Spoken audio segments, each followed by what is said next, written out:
A decades-old rivalry between Tanzania's top two football clubs first introduced the nation to Pele in the 1970s.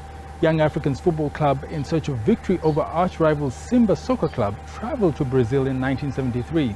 Seeking to learn a Brazilian style of football, the team had been divided over Pele's abilities until watching him play.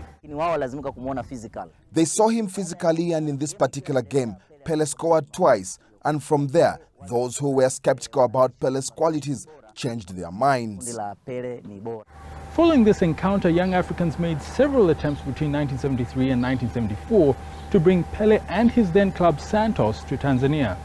These attempts failed, but the seeds of inspiration had already been sown. Young Africans had about 6 players who were in the national team at the time, and because they had seen this great player, Pele, in action, this inspired them and saw them qualify at the end of the 70s for the African Cup of Nations competition.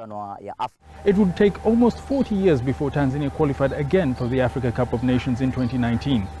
Perhaps a mark of the impact Pele made on Tanzanian football back in the 1970s.